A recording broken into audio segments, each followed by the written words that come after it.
Hi all, welcome to CC success stories. ഞാൻ എൽഫിൻ അബ്ദുൽ സലാം. ഇന്ന് നമ്മൾ വന്നിട്ടുള്ളത് നമ്മളുടെ നെറ്റ് ക്വാളിഫൈഡ് ആയിട്ടുള്ള ഒരു ആസ്പിരൻറ്റിനെ പരിചയപ്പെടാനും അദ്ദേഹത്തിൻ്റെ സ്റ്റോറീസ് ചോദിച്ചറിയാനും വേണ്ടിയിട്ടാണ്. So let me introduce you to Meera, അവർ NET music qualifier aspirant of December 2025. Welcome Meera. Thanks. ഒരു ചെറിയ സെൽഫ് ഇൻട്രൊഡക്ഷൻ തരാമോ? ഞാൻ മീര. ഇപ്പോൾ ഡിസംബർ CCയിൽ ജോയിൻ ചെയ്തിട്ട് നെറ്റ് ക്വാളിഫൈ ആയി. ഞാൻ RLVയിലാണ് PG കഴിഞ്ഞത്, ചെമ്പയിൽ ഡിഗ്രി കഴിഞ്ഞു. ഞാൻ മെയിൻ വീണയാണ്. വീണയാണ്. അപ്പോൾ ഈ ഇപ്പം പറഞ്ഞുകൊണ്ട് ചോദിക്കുകയാണ്, വീണ ഇൻക്ലൂഡ് ഇപ്പം വീണ അതുപോലെ തന്നെ ഓരോന്നിനും നമുക്ക് മാസ്റ്റേഴ്സും അണ്ടർ ഗ്രാജുവേഷനും ഉണ്ടല്ലോ. ഓരോ സ്ട്രിങ് ഇൻസ്ട്രുമെൻറ്റിനും ഉണ്ട്, ഓരോ പെർക്കഷനും ഉണ്ട്. ഞങ്ങൾ RLVയിൽ മ്യൂസിക് ഉണ്ട്, പിന്നെ വീണ, വയലിൻ, മൃദംഗം ഒക്കെ ഉണ്ട്. Oh fine fine fine. അപ്പോൾ ഇതിനെല്ലാം മ്യൂസിക്കൽ സ്ട്രിങ് ഇൻസ്ട്രുമെൻസിനും വോക്കൽസിനും എല്ലാം കൂടെ ഒറ്റ നെറ്റ് എക്സാമാണ്. അതെ, എല്ലാം ജനറൽ ആയിട്ട് മ്യൂസിക് എന്നുള്ള. ഓക്കെ. അപ്പോൾ നമ്മൾ ഇതിനു വേണ്ടി പ്രിപ്പയർ ചെയ്യുമ്പോൾ ഈ ജനറലി എല്ലാ കാര്യം ഇപ്പോൾ വീണയാണെങ്കിൽ വീണ മാത്രം സെൻറ്റർ ചെയ്ത് പഠിച്ചാൽ പോരാ അല്ലേ?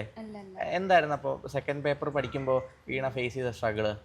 ഞങ്ങൾക്ക് എല്ലാം പെർക്കഷൻ ആണെങ്കിലും സ്ട്രിങ് ആണെങ്കിലും വോക്കൽ ആണെങ്കിലും ജനറലായിട്ട് നമുക്ക് മ്യൂസിക്കോളജി തിയറി പേപ്പേഴ്സ് ഉണ്ട് പഠിക്കാൻ. അപ്പോൾ അതിൽ മെയിനായിട്ട് കർണാട്ടിക് കമ്പോസേഴ്സിനെ കുറിച്ചും കൃതിയെക്കുറിച്ചും ഒക്കെ ഡീപ്പായിട്ടുണ്ട്. പിന്നെ നമുക്കത് മൂന്നായിട്ടാണ് ഡിവൈഡ് ചെയ്തിരിക്കുന്നത്. കർണാട്ടിക് ഉണ്ട്, ഹിന്ദുസ്ഥാനി ഉണ്ട്, പെർക്കഷൻ ഉണ്ട്, പിന്നെ രവീന്ദ്ര സംഗീത് കൂടി ഉണ്ട്, ബംഗാളി മ്യൂസിക്. അങ്ങനെ. അപ്പോൾ ഞങ്ങൾ കൂടുതലും കർണാട്ടിക്കുമായിട്ടാണ്, തിയറി ആയിട്ടാണ് ബന്ധമുള്ളത്. ഹിന്ദുസ്ഥാനി കുറച്ച് തിയറി പഠിക്കുന്നുള്ളൂ എങ്കിലും വോക്കലിലാണെങ്കിലും കൃതീസ് ഉണ്ട് പഠിക്കുന്നുണ്ടെങ്കിലും. അങ്ങനെ ഇൻഡെപ്ത് ആയിട്ട് ഹിന്ദുസ്ഥാനി ആയിട്ടുള്ള നമ്മളൊക്കെ നെറ്റിലേക്ക് പോകുന്നില്ല. പക്ഷെ നമ്മൾ നെറ്റിലേക്ക് വരുമ്പോഴത്തേക്കും നമ്മൾ കൂടുതൽ ഫോക്കസ് ചെയ്യേണ്ടി വരുന്നുണ്ട് അല്ലേ? Okay, fine fine fine fine. അപ്പം UG കഴിഞ്ഞ് കേറ്ററ്റ് ക്വാളിഫൈ ചെയ്തിട്ടുണ്ടായിരുന്നു അല്ലേ? കേറ്ററ്റ് ആദ്യത്തെ അറ്റൻഡൻസിനെ ക്വാളിഫൈ ചെയ്തിട്ടുണ്ട്. ആ ജേണി എന്തായിരുന്നു? ഞാൻ ഓൺലൈനിലാണ് യൂട്യൂബ് ക്ലാസ് കണ്ടിട്ടാണ് പ്രിപ്പയർ ചെയ്തത്. അതൊരു 1 month പ്രിപ്പറേഷൻ. പിന്നെ എനിക്ക് സൈക്കോളജി പൊതുവെ ഇഷ്ടമുള്ളതുകൊണ്ട് അങ്ങനെ അധികം ഇത് ടൈം എടുത്തില്ല പഠിക്കാനൊന്നും. പിന്നെ മ്യൂസിക് എനിക്ക് തിയറി ഭയങ്കര ഇഷ്ടമാണ് പഠിക്കാൻ. അപ്പോൾ അങ്ങനെ അത്ര ബുദ്ധിമുട്ടായി തോന്നിയില്ല കേട്ടിട്ട്. എന്തുകൊണ്ടാണ് കേട്ടിട്ട് ടീച്ചിങ്ങിലേക്ക് വരണമെന്നൊരു തീരുമാനം ഉണ്ടായിരുന്നു UG ആയിരുന്നപ്പോഴേ? എനിക്ക് അമ്മ ടീച്ചറാണ്, ഹിന്ദി ടീച്ചറാണ്. ചെറുപ്പം തൊട്ടേ അത് ടീച്ചിങ് ഫീൽഡ് ഭയങ്കര ഇഷ്ടമാണ്. പിന്നെ എന്നെ വീണ പഠിപ്പിച്ച സാറ്, ഞാൻ 6th തൊട്ട് വീണ പഠിക്കുന്നുണ്ട്. അപ്പോൾ സാറും ഇൻസ്പയർഡ് ആണ് അങ്ങനെ ഈ ഒരു ഫീൽഡിലേക്ക് വരാൻ. ടീച്ചിങ് ഫീൽഡിലേക്ക് പോകണമെന്നുള്ളൊരു പ്ലാനോട് കൂടി തന്നെ ഡിഗ്രിയിൽ നിന്ന് നമ്മൾ ഷിഫ്റ്റ് ചെയ്തത്. കാരണം ആരും തന്നെ ഓബിയസ്ലി ഈ ഡിഗ്രി ആർട്സ് ഡിഗ്രി എന്ന് പറയുമ്പോഴത്തേക്കും ഫൈൻ ആർട്സ് മ്യൂസിക് ഡിഗ്രികൾ എടുക്കുന്ന ആളുകൾ വളരെ കുറവാണ്. കേരളത്തിൽ വളരെ കുറച്ച് കോളേജുകൾ മാത്രമേ ഉള്ളൂ. RLV, അതുപോലെ തന്നെ കലാമണ്ഡലം ഉണ്ട്, കലാമണ്ഡലം, പിന്നെ SRV തൃശ്ശൂർ, ചിറ്റൂർ കോളേജ്, ഇങ്ങനെ കുറച്ച് കോളേജുകളിൽ കുറച്ച് ഡിഗ്രികൾ മാത്രമുള്ള വളരെ വളരെ എന്താണ് റെയർ ആയിട്ടുള്ള ഫീസുകളാണ് നമ്മളുടെ മ്യൂസിക്കും ഫൈൻ ആർട്സും പഠിക്കുന്ന കാൻഡിഡേറ്റ്സ് എന്ന് പറയുന്നത് അല്ലേ? സോ അവിടെ നിന്ന് നമ്മൾ വരുമ്പോഴത്തേക്കിനും നമ്മളുടെ മുമ്പിലേക്കുള്ള കരിയർ ഓപ്പർച്യൂണിറ്റീസ് ഒക്കെ വളരെ ചലഞ്ചിങ് ആയിരുന്നു. അങ്ങനെ എന്തെങ്കിലും ചലഞ്ച് നേരിട്ടിട്ടുണ്ടോ? അതെ, നമുക്ക് കൂടുതലും വോക്കലിൽ കൂടുതൽ ആൾക്കാരുണ്ട്. പിന്നെ കുറവാണ് ഇപ്പോൾ വീണയിലും വയലിനിലൊക്കെ.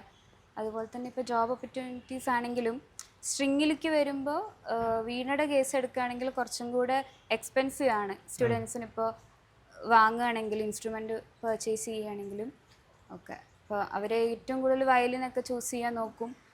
അങ്ങനെ പിന്നെ ജോബിലേക്ക് വരുമ്പോൾ കൂടുതൽ വേക്കൻസി കുറവാണ്, ടീച്ചിങ് വേക്കൻസി. ബട്ട് സ്റ്റിൽ അപ്പോൾ അവിടെയാണ് നമുക്ക് ഈ ക്വാളിഫിക്കേഷൻസിന് എണ്ണം കൂട്ടേണ്ട ആവശ്യം വരുന്നത് അല്ലേ? കാരണം ഈ ഒരു എക്സാം കഴിയുമ്പോൾ പൊതുവേ നെറ്റ് പരീക്ഷ നമ്മൾ ഡിസ്കസ് ചെയ്യുമ്പോഴത്തേക്കിനും നമ്മൾ പോകുന്നത് കൺവെൻഷണൽ ആയിട്ടുള്ള സബ്ജക്റ്റുകളിലേക്കായിരിക്കും. നമ്മൾ CSIR സയൻസ് സബ്ജക്റ്റുകളോ അല്ലെങ്കിൽ UGCയുടെ മറ്റ് ഹ്യൂമാനിറ്റി സബ്ജക്റ്റുകളിലേക്കാണ് പോകുന്നത്. അധികം ആരും ഫോക്കസ് ചെയ്യാത്തൊരു ഏരിയ ആണ് ഈ ആർട്സ് സബ്ജക്റ്റുകൾ, ലൈക്ക് ഫൈൻ ആർട്സ് സബ്ജക്റ്റുകൾ, അതുപോലെ തന്നെ മ്യൂസിക് സബ്ജക്റ്റുകളിലേക്കുള്ള നെറ്റ് ക്വാളിഫിക്കേഷൻ എന്ന് പറയുന്നത്. അപ്പോൾ ഇപ്പോൾ മീരയ്ക്ക് ഇങ്ങനെ ഒരു അക്കാഡമിക് ഔട്ട്റീച്ച് ഉള്ളതുകൊണ്ട് അല്ലെങ്കിൽ ഒരു ബാക്ക്ഗ്രൗണ്ട് ഉള്ളതുകൊണ്ട് അല്ലെങ്കിൽ ഒരു പാഷൻ ഉള്ളതുകൊണ്ട് നമ്മൾ നെറ്റ് കേറ്ററ്റ് എന്ന് പറയുന്നൊരു വേയിലേക്ക് വന്നു. എന്തായിരിക്കും മറ്റ് ആസ്പിരൻസിനോട് മീരയ്ക്ക് പറയാനുള്ളത്? അവർക്ക് ഓപ്പർച്യൂണിറ്റീസ് കൂടുതലാണ്. ഇപ്പോൾ നമുക്കിപ്പോൾ ടെക് ഫീൽഡ് പോയാലും ഇപ്പോൾ എഞ്ചിനീയറിംഗ് കഴിഞ്ഞവർക്ക് ടെക് ഇഷ്ടംപോലെ ജോബ് ഓപ്പർച്യൂണിറ്റീസ് ഉണ്ട്. സയൻസ് ഫീൽഡിലാണെങ്കിലും ഇഷ്ടംപോലെ ഉണ്ട്. ഞങ്ങൾക്ക് മ്യൂസിക്കുകാർക്കും പ്രത്യേകിച്ച് ഇൻസ്ട്രുമെന്റ്സിന് വളരെ കുറവാണ്. നെറ്റ് എഴുതുക എന്ന് പറയുന്നത് നെറ്റ് എഴുതുന്നതും ഉണ്ട്, പിന്നെ സെൽഫായിട്ട് ഇങ്ങനെ പ്രോഗ്രാംസ് ചെയ്യുക, യൂട്യൂബ് അങ്ങനെയുള്ള സോഷ്യൽ മീഡിയയിൽ നമുക്കിപ്പോൾ പറഞ്ഞ പോലെ തന്നെ നമ്മളുടെ ഒരു ആർട്ടിസ്റ്റ് എന്നുള്ളൊരു പ്രൊഫൈലിനപ്പുറത്തേക്ക് അവരുടെ പ്രൊഫൈൽ കുറച്ചുകൂടെ തുറന്നു കൊടുക്കുന്ന ഒരു എലമെന്റ് ആണ് നെറ്റ് എന്ന് പറയുന്നത് അല്ലേ. ഇപ്പൊ റിസർച്ച് ആസ്പിരന്റ് ആണ് മീര. സോ അതുപോലെ തന്നെ നമുക്ക് ഒരുപാട് എന്തുണ്ട് വഴികളുണ്ട് എന്തിലേക്ക് വരാൻ വേണ്ടിയിട്ട്, ഇതിന് മുമ്പിലേക്ക് വരാൻ വേണ്ടിയിട്ട്. സോ എന്തായിരിക്കും, എങ്ങനെയായിരിക്കും നെറ്റ് കിട്ടിയതിന് ശേഷം, നെറ്റ് കിട്ടുന്നതിന് മുമ്പ് നമുക്കൊരു കരിയർ പ്ലാൻ ഉണ്ട്, എനിക്കും അങ്ങനെ തന്നെയായിരുന്നു. പക്ഷെ നെറ്റ് കിട്ടിയതിന് ശേഷം നമ്മളെ കരിയർ പ്ലാനുകളെല്ലാം മാറും.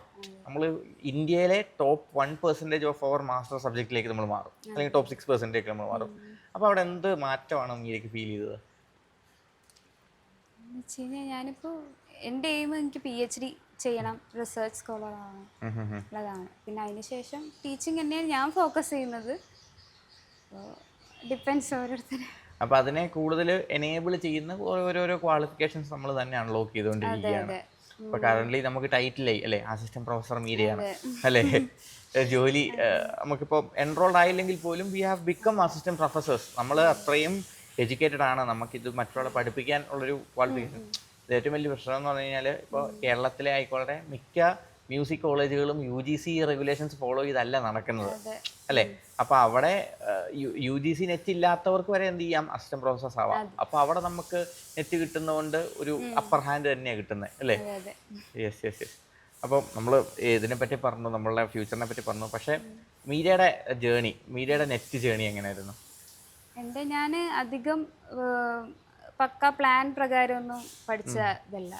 എനിക്ക് ഇങ്ങനെ PDF നോട്ട്സ് ആണെങ്കിലും എനിക്ക് അങ്ങനെ അത് നോക്കി പഠിച്ച് എനിക്ക് പറ്റില്ല. എനിക്ക് അതൊന്ന് സെൽഫ് നോട്ട് ഉണ്ടാക്കി എപ്പോഴും എല്ലാവരും ഞാൻ ഇതുവരെ ഇന്റർവ്യൂ ചെയ്തിട്ടുള്ള ഞാൻ ഉൾപ്പെടെയുള്ള ആളുകൾക്ക് വേറൊരാളുണ്ടാക്കിയ നോട്ടുകൾ നോക്കി പഠിക്കുക എന്ന് പറയുന്ന സാധനം ഗുണകരമായിട്ടുള്ള ഒരു പരിപാടിയല്ല. നമുക്ക് ജസ്റ്റ് ഒരു റെഫറൻസിന് വേണ്ടി യൂസ് ചെയ്യാന്ന് പറഞ്ഞാലും നമുക്കൊരു സാധനം കിട്ടില്ല. നമ്മൾ അറിഞ്ഞ സാധനങ്ങളിൽ നിന്ന് നമ്മൾ വീണ്ടും വീണ്ടും നോട്ട് ഉണ്ടാക്കുമ്പോഴാണ് അതിൻ്റെ അകത്തൊരു ബ്യൂട്ടി വരുന്നത് അല്ലേ. കുറച്ചും കൂടെ നമുക്ക് മനസ്സിലാവുന്നതാ. അപ്പം ഞാനിപ്പോൾ UG ആണെങ്കിലും PG ആണെങ്കിലും ടീച്ചേഴ്സിൻ്റെ നോട്ടിൽ നിന്ന് ഞാൻ എൻ്റെ സെൽഫ് നോട്ട് ഉണ്ടാക്കിയിട്ട് ഞാൻ പഠിക്കാറുണ്ട്.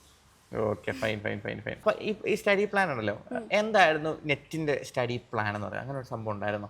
ഇല്ല, പക്ക അങ്ങനെ ഒരു സ്റ്റഡി പ്ലാൻ ഒന്നും ഇല്ല. ഞാൻ കൂടുതൽ മോർണിംഗ് ആണ് ഇരിക്കാറ്. പിന്നെ പൊതുവെ എനിക്ക് ക്ലാസ് ഉണ്ട്. പിന്നെ ക്ലാസ്സും വീട്ടിലും ഒക്കെ എനിക്ക് കുക്കിംഗ് ഒക്കെ ഭയങ്കര ഇഷ്ടമാണ്. അപ്പം ഞാൻ കുക്കിംഗ് ക്ലീനിങ് ഒക്കെ കഴിഞ്ഞ് അങ്ങനെ ഒഴിവ് സമയങ്ങളിൽ, ഒഴിവ് സമയം എന്നല്ല, പക്ഷെ ഇരിക്കുമ്പോൾ ഞാൻ ഇരിക്കും. എത്ര നാളെ നമ്മളെ 60 ഡേയ്സ് ബാച്ചിലുണ്ടായിരുന്നല്ലേ? ഈ 60 ദിവസവും ഫോളോ ചെയ്യാൻ പറ്റിയായിരുന്നോ? ഇല്ല, പക്ഷെ ഞാനത് കോമ്പൻസേറ്റ് ചെയ്യും. പിന്നുള്ള അങ്ങനെ വല്ല പ്രോഗ്രാംസ് അങ്ങനെ എന്തെങ്കിലുമൊക്കെ വരികയാണെങ്കിൽ, ഫംഗ്ഷനൊക്കെ വരികയാണെങ്കിൽ ഞാൻ നെക്സ്റ്റ് ഡേ അതിനനുസരിച്ചിരിക്കും. ഒന്നെങ്കിൽ ഏർലി മോർണിംഗ് അല്ലെങ്കിൽ ഏർലി നൈറ്റ് അല്ല, ലേറ്റ് നൈറ്റ് ഇരുന്ന് കവർ അപ്പ് ചെയ്ത് കൊടുക്കും. അപ്പോൾ എങ്ങനെയാണെങ്കിലും നമ്മൾ ആ ഒരു പോർഷൻ നമ്മൾ സെറ്റ് ചെയ്യുന്നൊരു ഗോൾ നമ്മൾ കീപ്പ് ചെയ്യുക എന്നുള്ളതാണ് അല്ലേ. അപ്പോൾ സ്വാഭാവികമായിട്ട് നെറ്റ് പ്രിപ്പയർ ചെയ്തുകൊണ്ടിരിക്കുന്ന കുറേ ആളുകൾ ഫേസ് ചെയ്യുന്ന പ്രശ്നമാണ് കൺസിസ്റ്റൻസി കീപ്പ് ചെയ്യാൻ പറ്റാതെ വരുന്നത്. എസ്പെഷ്യലി വർക്ക് ചെയ്യുന്നവർ. ഇപ്പോൾ പറഞ്ഞ പോലെ തന്നെ വർക്ക് ചെയ്യുമായിരുന്നു, വീട്ടിലെ ജോലി പാഷനേറ്റ് ആയിട്ട് ചെയ്യുമായിരുന്നു, അതുപോലെ തന്നെ മറ്റ് കുറേ കാര്യങ്ങളിൽ എൻഗേജ്ഡ് ആയിരുന്നു അല്ലേ. ഇതിനിടയ്ക്ക് ഓൺലൈൻ ക്ലാസ്സുകൾ എടുക്കുന്നുണ്ടായിരുന്നു അല്ലേ? എന്തിൻ്റെ ഓൺലൈൻ ക്ലാസ്സുകളായിരുന്നു? ഞാൻ വീണയുടെ എടുക്കുന്നുണ്ട്. വീണയുടെ ഓൺലൈൻ ക്ലാസ്സുകൾ ആർക്കായിരുന്നു? ഏതൊക്കെ ഗ്രൂപ്പ് ഓഫ് പീപ്പിൾ ആയിരുന്നു ഉണ്ടായിരുന്നത്? ഗ്രൂപ്പ് അല്ല, ഇൻഡിവിജ്വൽ ആയിട്ടാണ് എടുക്കാറ്. കാരണം ഓരോരുത്തർ, ചിലവർക്ക് മ്യൂസിക് ബാക്ക്ഗ്രൗണ്ട് ഉണ്ടാവും, ചിലർക്ക് ഒട്ടും ഉണ്ടാവില്ല, ചിലർ ചെറിയ കുട്ടികൾ, പിന്നെ ലാംഗ്വേജ് പ്രശ്നമുള്ളവര് വേറെ കൺട്രീസിൽ നിന്നുണ്ട്. ശ്രീലങ്ക, ഓസ്ട്രേലിയ ഒക്കെ ഉണ്ട്. അപ്പൊ അങ്ങനെയൊക്കെ ആവുമ്പോൾ മലയാളീസ് ആണ് അവിടെ ഉള്ളവര്. ഓസ്ട്രേലിയ, ശ്രീലങ്ക, പിന്നെ Tamil Malayalam mix. Okay, fine. അപ്പോൾ ഇവർക്കെല്ലാം ക്ലാസ്സുകൾ എടുക്കുകയും അത് മ്യൂസിക്കിനെ പറ്റി. അപ്പോൾ അവിടെയും അക്കാഡമിക് മ്യൂസിക് അല്ല, ബട്ട് സ്കിൽ മ്യൂസിക് അല്ലേ? അതെ. പക്ഷെ അവിടെ നമുക്ക് പ്രാക്ടിക്കൽ അല്ലേ പറ്റുള്ളൂ, തിയറിറ്റിക്കലി ഒന്നും പറ്റില്ല. ഇല്ല, അപ്പൊ അതിനെ നമുക്ക് അപ്പൊ നമുക്കതിനെ ഇതിന്റെ എന്താണ് പ്രിപ്പറേഷന് കൂടെ കൂട്ടാനും പറ്റിയല്ല. അവിടെ നമ്മൾ പഠിപ്പിക്കുന്നുണ്ട്, നമ്മൾ മ്യൂസിക്കുമായിട്ട് ഇന്ററാക്ട് ചെയ്യുന്നുണ്ട് എന്ന് പറഞ്ഞാലും ആ സാധനങ്ങളൊന്നും തന്നെ നമുക്ക് എവിടെ ഇൻക്ലൂഡ് ചെയ്യാൻ പറ്റില്ല, നെറ്റ് പ്രിപ്പറേഷൻ ഇൻക്ലൂഡ് ചെയ്യാൻ പറ്റില്ല. സോ അത് എക്സ്ട്രാ വർക്കാണ്. നമ്മളിപ്പോൾ കോളേജ് പഠിപ്പിക്കുകയാണെങ്കിൽ ഓക്കെ, നമ്മൾ പഠിപ്പിക്കുന്ന ടോപ്പിക്കിൽ നിന്ന് ചോദ്യം വരുമല്ലോ. ഞാനിപ്പോൾ സ്കൂളിൽ പഠിപ്പിക്കുകയാണെങ്കിൽ നമ്മൾ ആ ടോപ്പിക്കുകൾ യൂസ് ചെയ്യില്ല, പക്ഷെ അതുപോലെ ഒരു യൂസ് നമുക്ക് ഇവിടെ വരുന്നില്ല. അപ്പോൾ എക്സ്ട്രാ ടൈം മിസ്സായി പോവാണ് അവിടെ ചെയ്യുന്നത്. ഈ ടൈം കോമ്പൻസേറ്റ് ചെയ്യാൻ വേണ്ടിയിട്ട് എങ്ങനെയാ സാധിച്ചത്? How did you keep consistency? എനിക്ക് പക്ക പ്ലാനിലല്ലെങ്കിലും എനിക്ക് ഒരു ദിവസം ഞാൻ ഇന്ന ടോപ്പിക് എന്നുള്ളത് മൈൻഡിലുണ്ട്. മൈക്രോ എയിംസ് അല്ലേ? അപ്പോൾ അതിപ്പോൾ എനിക്ക് കൂടുതൽ ഇഷ്ടം ടീച്ചിങ് ആപ്റ്റിറ്റ്യൂഡ് സൈക്കോളജി. അപ്പോൾ അതിൽ നിന്ന് പറഞ്ഞു കഴിഞ്ഞാൽ ഞാൻ കുറച്ച് ടോപ്പിക്സ് എനിക്കിഷ്ടമുള്ളത് ഞാൻ സെലക്ട് ചെയ്ത് വെക്കും. അത് കഴിയാണ്ട് ആ ഡേ ഞാൻ വിടില്ല. ഇന്ന് ഞാൻ ഈ ഒരു ടോപ്പിക് വെച്ചിട്ടുണ്ട്, അത് ഫിനിഷ് ആക്കിയിട്ടേ ഞാൻ പിന്നെ പോവുള്ളൂ. അങ്ങനെയാണ് നമ്മൾ എന്തിലേക്ക് വരുന്നത്, നെറ്റിലേക്ക് ക്വാളിഫൈ ചെയ്യുന്നത്. എത്രാമത്തെ അറ്റംപ്റ്റ് ആയിരുന്നു ഇത്? Second attempt. നമുക്ക് ഫസ്റ്റ് അറ്റംപ്റ്റ് അങ്ങോട്ട് ചെയ്യാൻ പറ്റിയില്ല. Okay, fine. അപ്പോൾ നമ്മൾ പേപ്പർ 2-ന്റെ പ്രശ്നങ്ങളെ പറ്റി സംസാരിച്ചു. പക്ഷെ എല്ലാവരും ഫേസ് ചെയ്യുന്ന ഏറ്റവും വലിയ പ്രശ്നം, എസ്പെഷ്യലി ബാക്കി സബ്ജക്റ്റുകളിൽ നിന്ന് വരുമ്പോൾ അല്ലെങ്കിൽ ഒരു BEd ഡിഗ്രി ഇല്ലാതെ വരുമ്പോൾ വരുന്ന ഫേസ് ആണ് പേപ്പർ 1-ലെ ടോപ്പിക്കുകൾ. പക്ഷേ ഇപ്പോൾ നമ്മൾ പറഞ്ഞപ്പോഴാണ് BEd ഡിഗ്രിയെ പറ്റി മാത്രമേ പറഞ്ഞുള്ളൂ. BEd ഡിഗ്രിയെ ഫോക്കസ് ചെയ്യുന്ന ഒരു ടോപ്പിക്ക് മാത്രമേ ഉള്ളൂ. പേപ്പർ 1-ൽ ഏതൊക്കെ മൊഡ്യൂളായിരുന്നു ടഫ്? എനിക്ക് പൊതുവെ മാത്സ് കുറച്ച് വീക്കാണ്. പിന്നെ ഡാറ്റ, DI അത് മാത്സ് ആയിട്ട് ഇതുള്ളതുകൊണ്ട് മാത്സ് ആയിട്ട് ബന്ധപ്പെട്ട ഒന്നും നമുക്ക് ഇഷ്ടമല്ല. ICT-യിൽ മാത്സ് ഉണ്ടായിരുന്നല്ലോ, കൺവേർഷൻസ്, അത് സ്കിപ്പ് ചെയ്തോ? ഇല്ല, കുഴപ്പമില്ല, ഞാൻ പഠിച്ചെടുത്തു. എങ്ങനെ പഠിച്ചെടുക്കാൻ പറ്റിയത്? ഞാൻ എന്താ പറയുക, ടഫായിട്ടുള്ളതൊക്കെ ഒരു സമയത്ത് ഞാനത് സെറ്റ് ചെയ്തിരുന്നു. മിഡ് ടൈമൊക്കെ എങ്ങനെയായിരുന്നു? അപ്പോൾ ടൈം സെറ്റ് ചെയ്തത് എങ്ങനെയായിരുന്നു? ടൈം സെറ്റ് ചെയ്ത് ഫസ്റ്റ് എനിക്ക് ഇഷ്ടമുള്ളതൊക്കെ ഞാൻ പഠിച്ചൊരു വിധം ഇതാക്കി. പിന്നെ ഏകദേശം ഒരു മിഡ് റേഞ്ചിലുള്ള സംഭവങ്ങൾ, അത്രയും ടഫായിട്ടുള്ളത്. പിന്നെ ഞാൻ ഒരുപാട് ടഫുള്ളതൊക്കെ സ്കിപ്പ് ചെയ്തു. പക്ഷെ കുറച്ചൊക്കെ എനിക്ക് ഇമ്പ്രൂവ് ചെയ്യാൻ പറ്റിയത് ലാസ്റ്റ് PYQ മാരത്തൺ സെഷൻ വന്നപ്പോഴാണ്. എനിക്ക് മാത്സിനോട് ശരിക്കും പറഞ്ഞ ഇഷ്ടം തോന്നിയത് മിത്തുമിക്സിന്റെ ക്ലാസ് കണ്ടിട്ടല്ലേ? സിമ്പിൾ ആയിട്ട് എല്ലാം. സാധാരണ നമ്മൾ ഈ ക്വസ്റ്റ്യൻസ് എന്നൊക്കെ പറഞ്ഞാൽ പൊതുവെ ട്രോളുകളിലൊക്കെ വരുന്ന പോലെ തന്നെ രാമു രാവിലെ എഴുന്നേറ്റു 1 കിലോ ആപ്പിൾ മേടിക്കാൻ പോയി അല്ലേ, സൂര്യന്റെ വെയിറ്റ് അത്ര, അതുപോലത്തെ ക്വസ്റ്റ്യൻസ്. അതുപോലെ തന്നെയുള്ള ക്വസ്റ്റ്യൻസ് ആണ് ട്രെയിനിന്റെ ക്വസ്റ്റ്യൻസ്, വർക്ക് ടൈം ക്വസ്റ്റ്യൻസ്, ഇങ്ങനത്തെ കുറച്ചധികം ക്വസ്റ്റ്യൻ നമുക്ക് MRയിൽ നിന്ന് വരുന്നുണ്ട്. ഇപ്പോൾ ആണെങ്കിൽ കൂടുതലായിട്ടും ഡെറിവേറ്റീവ്സും ഇന്റഗ്രൽസും ഒക്കെ ചോദിച്ചിട്ടുള്ള ക്വസ്റ്റ്യൻസ് ഒക്കെ വരുന്നുണ്ട്. പക്ഷെ ഇതെല്ലാം വിത്ത് ഭയങ്കര സിമ്പിൾ ആയിട്ടാണ് നമ്മൾ ഫേസ് ചെയ്ത് തരുന്നത് അല്ലേ? കാരണം പേപ്പർ 1-ലെ കോഴ്സ് മാർക്കുകളാണ് നമുക്ക് കുറച്ചുകൂടെ അഷ്വേർഡ് ആയിട്ട് പറയാൻ പറ്റുന്നത്. പേപ്പർ 2 ഈസ് വെരി വൈഡ് അല്ലേ? അപ്പോൾ പേപ്പർ 1-ൽ നമുക്ക് അഷ്വേർഡ് മാർക്സ്, പേപ്പർ 1 ഫോക്കസ് ചെയ്യുന്നതുകൊണ്ടാണ് നമുക്ക് ഏറ്റവും കൂടുതൽ മാർക്സ് സെക്യൂർ ചെയ്യാൻ പറ്റുന്നത്. സോ അവിടുന്ന് നമുക്ക് ആ ഒരു കഴിഞ്ഞ തവണ ഇത്തവണത്തേക്ക് നമുക്ക് നെറ്റിൻ്റെ ഒരു പുഷ് കിട്ടിയ ചിലപ്പോൾ ഈ MIയും MRും DIയും പോലുള്ള ടോപ്പിക്കുകളിൽ നിന്നായിരുന്നു. പേപ്പർ 1 പൊതുവെ എങ്ങനെ ഉണ്ടായിരുന്നു ഇത്തവണ? കുഴപ്പമില്ലായിരുന്നു. കാരണം ഫസ്റ്റ് ടൈം ഞാൻ അറ്റൻഡ് ചെയ്യുമ്പോൾ സെൽഫ് സ്റ്റഡി ആയിരുന്നു. പക്ഷെ ഇത്തവണ ഞാൻ CCയുടെ 60 ഡേയ്സ് ബാച്ച് എടുത്ത്.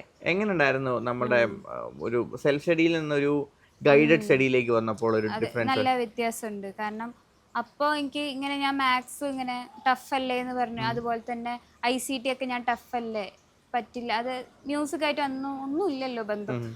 ഞാനതൊക്കെ അവോയ്ഡ് ചെയ്ത് വെച്ചു, അത്രയൊന്നും പഠിച്ചിട്ടുണ്ടായിരുന്നില്ല. പക്ഷെ ഇപ്പോൾ ടീച്ചേഴ്സ് പറഞ്ഞ് മനസ്സിലാക്കി തരുമ്പോൾ അത് ഓക്കെ, അത്രയ്ക്കൊന്നും ടഫല്ല, നമുക്ക് പഠിച്ചെടുക്കാൻ പറ്റും എന്നുള്ളൊരു. അതെ, പുതിയ ഡൊമൈനുകൾ. കാരണം അതാ നെറ്റിന്റെ പ്രശ്നം, അതാണ്.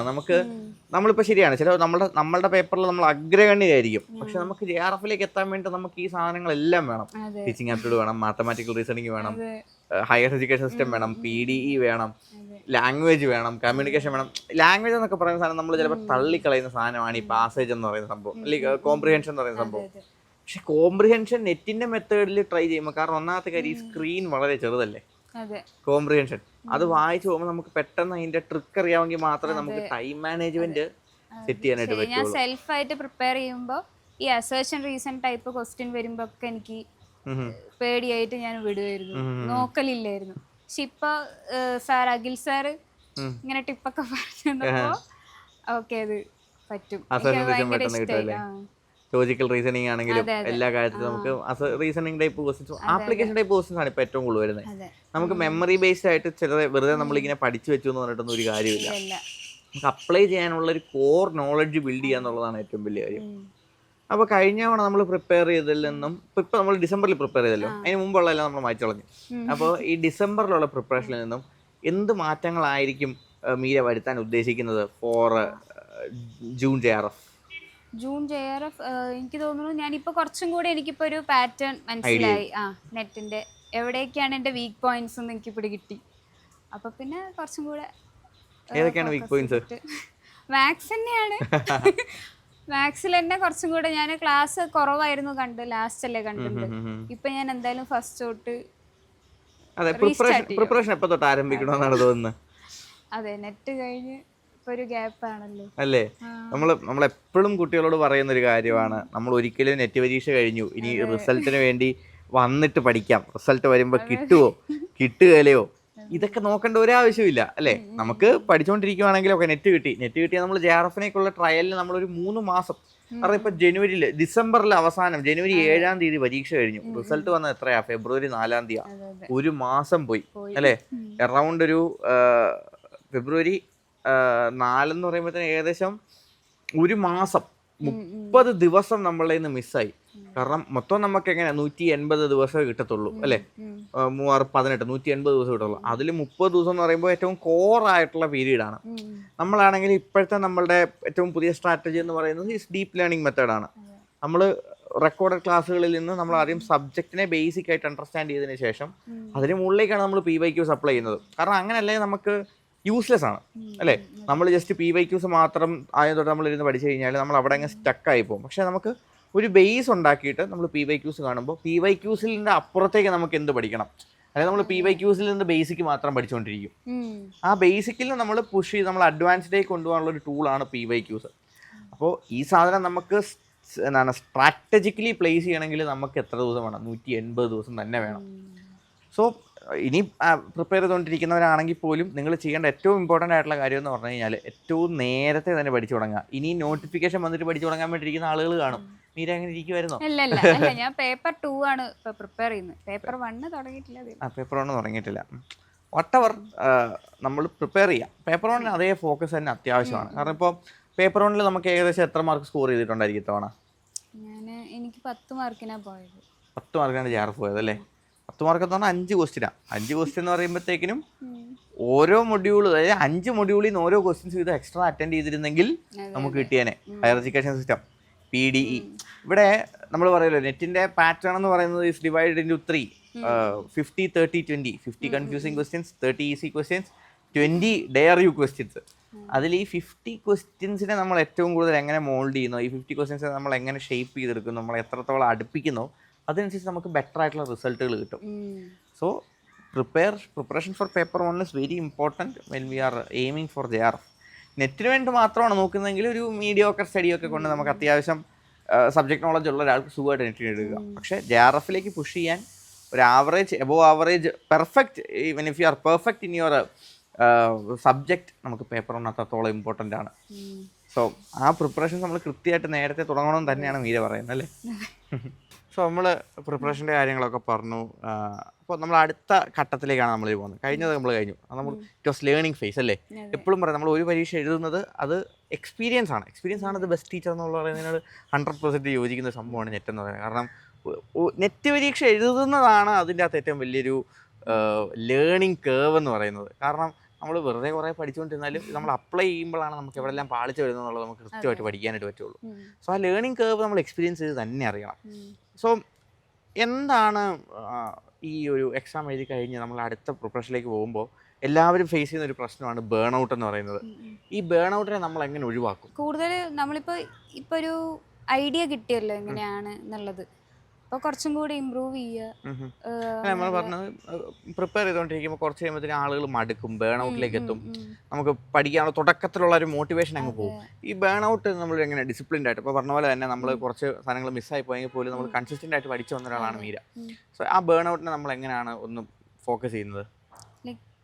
എനിക്കിപ്പോൾ PhD JRF PhD ആണ്. അപ്പോൾ എന്തായാലും എനിക്ക് ക്രാക്ക് ചെയ്തേ പറ്റുള്ളൂ. അപ്പോൾ കുറച്ചും കൂടെ നല്ലോണം വർക്ക് ചെയ്യണം. ഈ ഒരു ഐഡിയ ഇപ്പോൾ ഒരു ഐഡിയ കിട്ടിയല്ലോ, ഇനി അത് വെച്ച് നല്ലോണം പ്രിപ്പയർ ചെയ്ത് ആ ഡിറ്റർമിനേഷൻ കീപ്പ് ചെയ്താൽ മാത്രമേ നമുക്ക് എന്തിലേക്ക് എത്താനായിട്ട് പറ്റുള്ളൂ, സക്സസിലേക്ക് എത്താനായിട്ട് പറ്റുള്ളൂ. സോ ഓൾറെഡി നെറ്റ് ക്വാളിഫൈ ചെയ്ത് JRF ആസ്പയർ ചെയ്യുന്ന ഒരാളെന്ന നിലയ്ക്ക് അപ്പോൾ JRF നമുക്കൊരു പ്ലാൻ ഉണ്ട്. നമ്മൾ ഈ ജൂണിൽ എങ്ങനെയാണ് JRF നേടിയിരിക്കും ഉറപ്പായിട്ടും. So from this point of view മീരയ്ക്ക് എന്താണ് പറയാനുള്ളത് to the future aspirants, especially in arts, മ്യൂസിക്കിൽ നമുക്ക് ആക്ച്വലി പേപ്പർ 2 ഇതുപോലെ ക്ലാസ്സസ് ഒന്നും ഇല്ല. ഇപ്പോൾ CC-യിലാണെങ്കിൽ പേപ്പർ 1 ഉണ്ട്, വേറെ സബ്ജക്റ്റ് പേപ്പർ 2 ഉണ്ട്. പക്ഷെ മ്യൂസിക്കിൽ എവിടെയും സൗത്ത് ഇന്ത്യയിൽ പൊതുവെ ആരും എടുക്കുന്നില്ല, കൂടുതൽ ഹിന്ദിയിലാണ് ക്ലാസ്സസ്. അപ്പോൾ കൂടുതൽ അത് പ്രിപ്പയർ ചെയ്യുക, ഒപ്പം അതുപോലെ തന്നെ ഇമ്പോർട്ടൻസ് കൊടുത്ത് പേപ്പർ 1 പ്രിപ്പയർ ചെയ്യുക. നമ്മൾ തന്നെ നമ്മുടെ ഏറ്റവും ലോ സബ്ജക്ട്സ് ഫിഗർ ഔട്ട് ചെയ്തിട്ട് നന്നായി വർക്ക് ചെയ്യുക. നമ്മൾക്ക് എവിടൊക്കെയാണ് ഫോൾ ബാക്ക് എന്നുള്ളത് ആദ്യം കണ്ടുപിടിക്കുക എന്നുള്ളതാണ് ഏറ്റവും മെയിൻ ആയിട്ടുള്ള എലമെന്റ് അല്ലേ. ഓരോരുത്തർക്ക് ഡിഫറെൻ്റ് ആയിരിക്കും. ചിലർക്ക് മാത്സ് ഭയങ്കര ഈസി ആയിരിക്കും, അങ്ങനെയുള്ളവർക്ക് അവരുടെ ഇത് കണ്ടുപിടിക്കുക. അപ്പോൾ എനിക്ക് ഈ റിസർച്ച് ആപ്റ്റിറ്റ്യൂഡ്, ടീച്ചിങ് ആപ്റ്റിറ്റ്യൂഡൊക്കെ ഭയങ്കര ഇഷ്ടമാണ്, ഹയർ എഡ്യൂക്കേഷനൊക്കെ ഇഷ്ടമാണ്. അപ്പോൾ അതെനിക്ക് കുറച്ചും കൂടെ വേഗം മനസ്സിലാവും.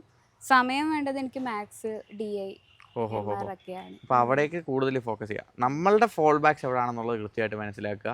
ആ ഫോൾ ബാക്സ് അല്ലാതാക്കാനുള്ള എക്സ്ട്രാ പ്രിപ്പറേഷൻ ഇടുക. ഉറപ്പായിട്ട് നമുക്ക് നെറ്റ് ക്വാളിഫൈ ചെയ്യാൻ പറ്റും.